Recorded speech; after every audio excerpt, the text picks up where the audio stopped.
Pada masa Perang Dunia Kedua, radar menjadi jantung pertahanan modern. Negara-negara besar berlomba menguasai teknologi ini demi keunggulan militer. Gelombang mikro dipakai sebagai mata elektronik untuk melihat langit. Sinyal dipancarkan lalu memantul dari badan pesawat musuh. Operator membaca pantulan itu seperti bayangan di layar.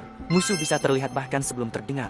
Perang perlahan berubah menjadi perhitungan ilmiah. Fisika turun langsung ke medan tempur. Laboratorium militer dipenuhi tekanan dan kerahasiaan. Ilmuwan bekerja hampir tanpa henti. Setiap eksperimen punya nilai strategis. Kesalahan kecil bisa berakibat fatal. Keberhasilan berarti keunggulan perang. Komponen penting dari radar saat itu adalah magnetron. Tabung logam kecil dengan tenaga sangat besar.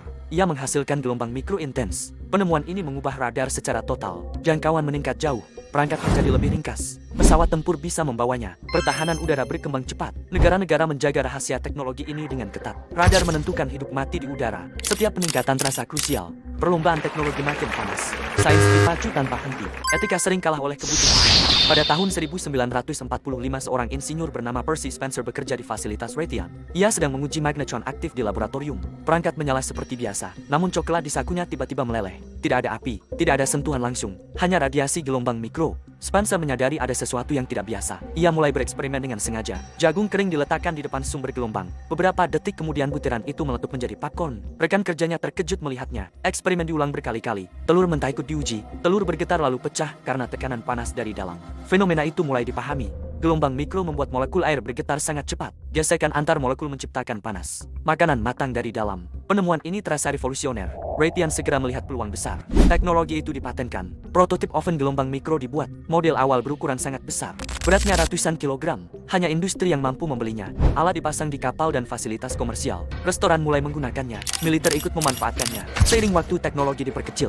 Biaya produksi menurun. Komponen menjadi lebih efisien. Desain makin praktis. Memasuki tahun 1960-an microwave mulai masuk rumah tangga. Dapur berubah selamanya. Makanan bisa dipanaskan dalam hitungan menit. Budaya cepat saji tumbuh pesat. Hidangan beku makin populer. Waktu memasak menyusut drastis. Kenyamanan menjadi kebiasaan. Asal-usul perangnya perlahan terlupakan. Konsumen melihatnya sebagai alat biasa. Padahal akarnya militer. Radar berubah peran. Teknologi perang masuk dapur rumah. Inovasi melintasi batas konteks. Perang mendorong sains secara ekstrem.